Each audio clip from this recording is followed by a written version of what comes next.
भारत सरकारच्या पर्यावरण, वन व जलवायू परिवर्तन मंत्रालयाने 28 ऑगस्ट 2021 रोजी लेखी पत्राद्वारे कळवले आहे की बोरामणी विमानतळास घेतलेल्या जागेमधील मधोमध असलेली जागा ही वन विभागाच्या ताब्यात असून ती जागा मिळावी म्हणून विनंतीपत्रास वन विभागाच्या नागपूर कार्यालयाने ते प्रपोजल रिजेक्ट केले आहे।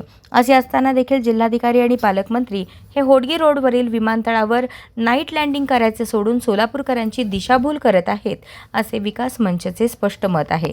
होडगी रोडवरील धावपट्टीच्या दोन्ही बाजूस 500 मीटर जागा घेऊन दिल्यास नाईट लँडिंग होऊ शकते।